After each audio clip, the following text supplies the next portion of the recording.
is Katie Casey, and here are a couple of my coloring books that are available on Amazon. This video is a tutorial about adding additional penwork to one of the images in the full-size edition. The image is called Rise. Here's the before and then the after version of that image, and let's just talk about the tools I'll be using.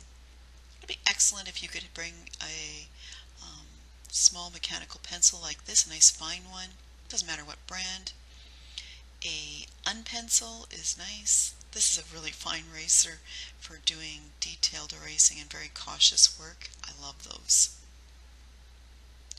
And then we'll be using a couple of permanent pens. This one's Prismacolor. It's .005 size. That's how to take the pen cap off and put it back on. And I will also be using micron pens. I'm right now comparing the difference and trying to decide if I have a favorite. So this is a little bit bigger. This is a .01, and you'll notice the pen grips I have on there. I spend a lot of hours with a pen in my hand, and it makes it more comfortable. With the mechanical pencil, we're just going to start off with a nice X in the corner just to give us a framework to work from. I like doing this a lot, X's and T's. And then a circle and some scallops. We're working with the pencil very lightly. You want this easy to erase once your pen work is dry. Do not engrave your pencil into your image. And then over to your pen to work the rest of this corner. Little scallops, not scary at all. And then more scallops to cover the crevices in between. And we keep working outwards in the same pattern. Add a little detail line there just for fun. And then a final row of scallops to complete that. Kind of looks like a chrysanthemum.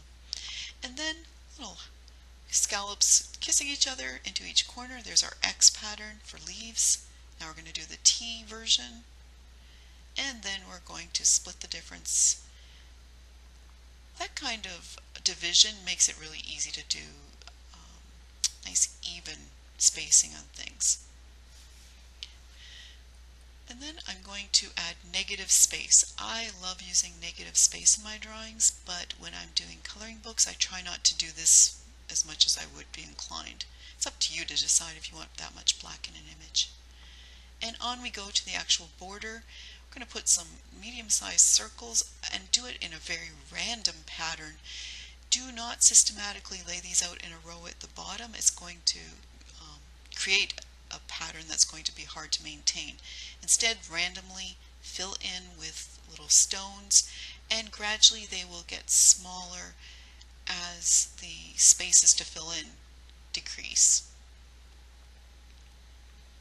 I've seen people all sit and do this together, and everyone does it differently. Some people do very tiny circles, even to start with, and it's all good. As long as you really cram them up tight, you'll get the right effect. I like to start with really big ones because I don't want to work that hard, especially for the whole border. Don't forget the little wedges down here. And then go back and filling in black the little gaps between the stones. Just makes that image pop. I really like that effect. And next we're going to start the pattern for this border here. Start with some dots, just kind of irregularly spaced out. We're going to put little daisies on this. And you're going to notice me doing a T and then an X and a T and then an X over and over again. These are just little loops for the petals. T, X. And just fill in this daisy border like this. At the end of this section, I'm going to show you two different kinds of flowers you could do, just like variations of this if you wanted to. So you could intermingle all three versions, or just choose one, your favorite, and do the whole border. You can see beside my hand at this point the finished product we're headed for here. And I look around and I look for spaces that need flowers still and add a few at the end. There we go. And then add some dots, some freckles and speckles. just to fill it in and make it more interesting, kind of a texture. Here's a more open petal, and here's a pointy leafed 4 petal. I'm not sure if you're going to be like, oh yay, bubbles again, or be so tired of these, but it's easy and you've learned this already. Exactly the same as when you did the borders. Make sure you start random and then fill in the gaps. I like repeating patterns and designs throughout an image. Just makes it feel kind of cohesive. And of course, fill in the spaces in between. You could do ovals instead of circles for a change. It looks really good as well.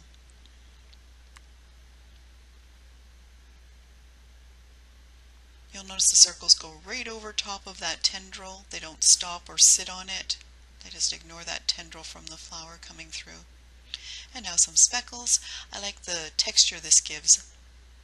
And then I'm going to put the 3 lines in to give me a framework and then break it up from there. I would actually do this in pencil very lightly first so that you know that you feel good about it, and you can rework it if you want and erase it and start again. Put that center divider line in, divide it down into smaller portions, and then some speckles for texture again, just to finish it off. Okay, next we're going to go on to the stems of the mushrooms here and start a new pattern. Start with a center line with just very light pencil and little curved teardrops on either side of the line.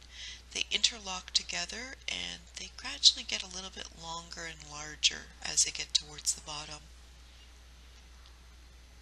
Be sure to do this in light pencil. You're going to have some erasing to do afterwards. Here's how they fit together so you can see more clearly. So now we're going to go to the pen, put that strong center line in, and teardrops.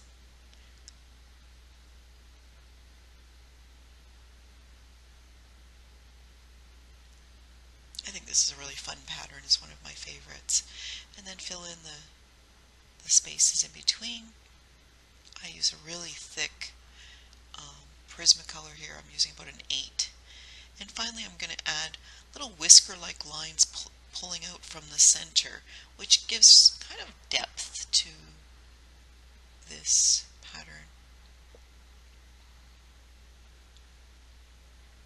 And then on we go and do the other 2 the same way. You're going to get lots of practice right here, which is good because I also have this pattern a little bit on the flowers and in the big moth. I have on as a pattern in the wings a little bit.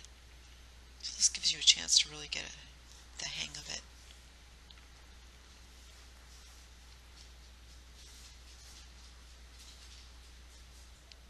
You're probably hearing my little dog's whispery feet on the tile beside me. Sorry about that. And then we're going to do a pattern on this very first whimsical mushroom here. We're going to put little daisies in the bands. I'm sorry, I'm going off the screen a little bit. It's a very tight camera angle here. These daisies are star shape. If you're having a hard time figuring them out, I would just take your pencil and very lightly put little stars on the bands and then put a petal in the point of each star.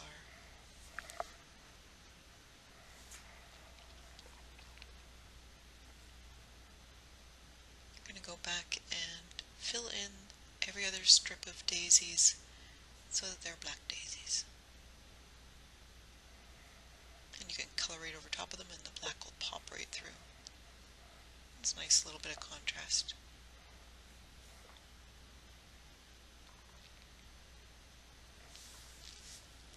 And then the spirals on the circles of the next mushroom, just wing these, don't pencil them first. It's really hard to follow a pencil when you're doing a spiral. Just twist them until they get tight. And little speckles. And on to the last mushroom with the grid pattern. This makes it really simple. Put dots on every other strip.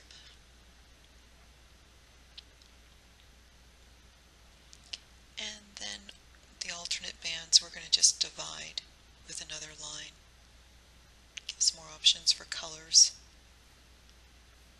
There you go. we go to the moth. We're going to start real simple with this one. We're going to start with the pattern you already did on the mushroom stems with the curved teardrops. You might want to pencil this all in to start with and then go over it with a pen, or you might feel like you've got the feel for it and you can just do the center line and work off of it. The teardrops are really small, so you're going to take your time and use a fine pen. When I came up with the idea of doing this tutorial video, I decided to use some of the techniques over and over again so that people could relax and enjoy it and gain skills.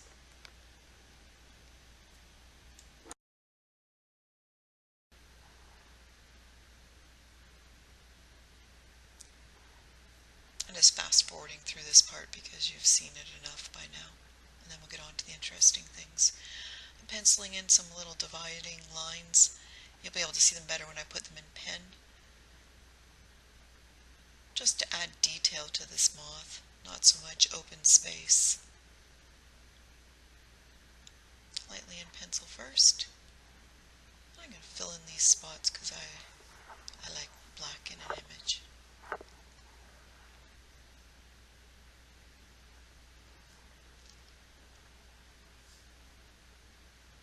I've got a little dividing of 3 of the head and 3 circles on the body. Take my eraser, because everything's dry now, and just taking out those pencil lines that were bothering me. Little loops on top of those. Look how cool that is. Now a dot in the center of each circle, and the circle becomes daisies, X's and T's. There you go. And of course we must fill this in with black, so the daisies stand out really nice.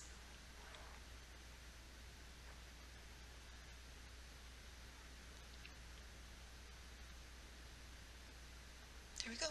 That's the body. Now these are nice because you can just divide the shape by going across from corner to corner. The little ones were too little, I just filled them in.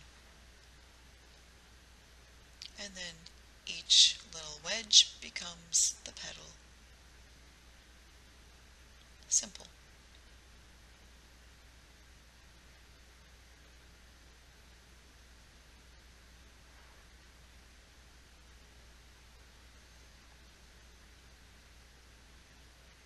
Second verse, same as the first.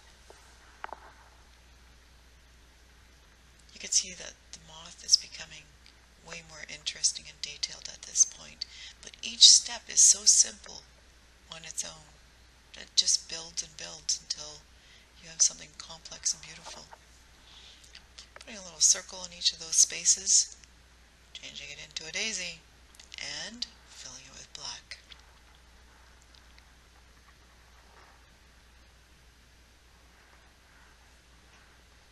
Now the little flame type shapes, I'm just mimicking that shape smaller and smaller on each side. You might have to stop and take a look at this because it's going past a little bit fast. Again, even I use the pencil just to lay it out. Oops, off the image again. And we're on to the little tiny butterfly. Now it's the bubble effect, but I'm trying to keep the bubbles almost all exactly the same size and very small because the butterfly is small.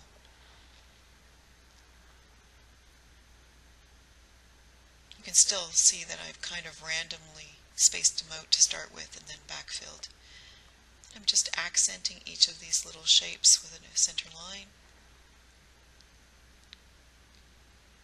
And then I'm adding some black to the body just to make it stand out a little bit better. And now the leaves. I'm going to put a little pencil line between each vein, add extra pen, and I'm just showing you 2 leaves. There's tons on the project. Do them all this way, and onto the big flower. Do that teardrop shape, but we're only doing one side of the pattern so that it curves with the petal of the flower.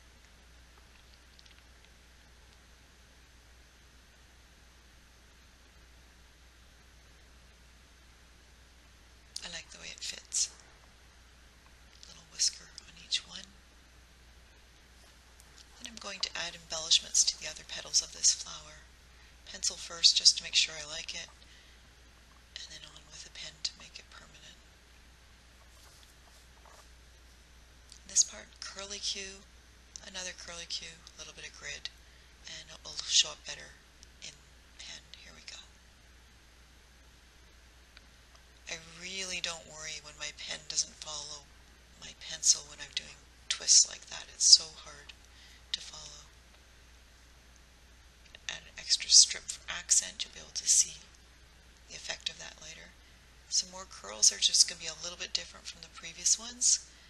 You're going to have little bubbles at the end. Around you go, and then just a little drop on the end of each curl. Speckles.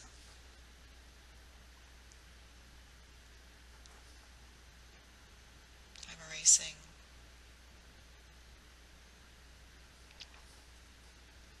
Onto this big petal of the flower. I'm going to put that flame design back in here. You'll be able to, again, see better when it's in pen, but to know that you do it in pencil first. Lay it out, make sure you like it.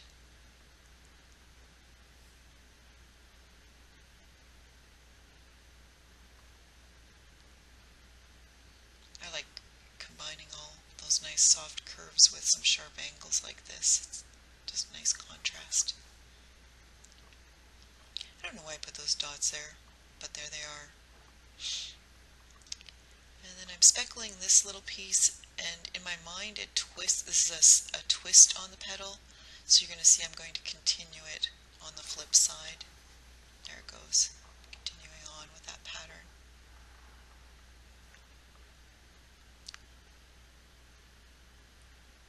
Be careful not to erase too soon after you do your pen work, or you're just going to create smears. This has been sped up so it looks like I'm erasing really fast after I've done my pen.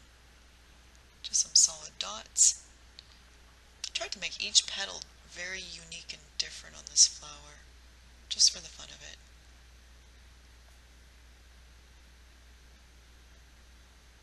Onto the little sister. So I'm going to want to have some of the same stuff from the larger flower, because it's supposed to be also the same plant, but still have its own little bit of personality. A little bit of the flame type work.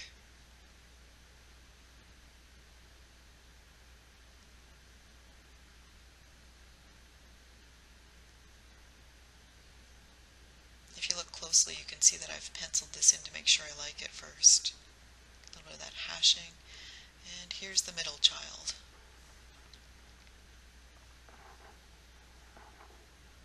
Go back to those little teardrops, just one-sided. We did this in the first flower, the big flower.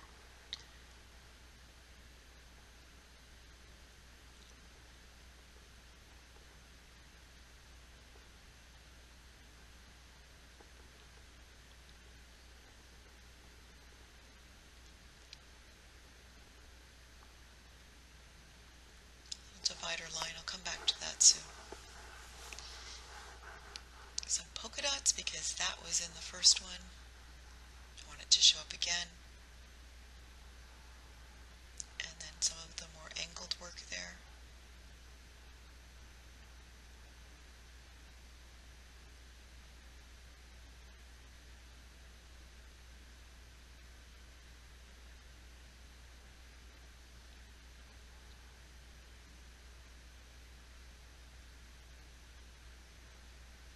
Curly Q's that we did before, and that was just speckled. I'm going to come back and catch those curly Q's right about now. Put a little teardrop on the end of each one as an accent. There you go. And erase.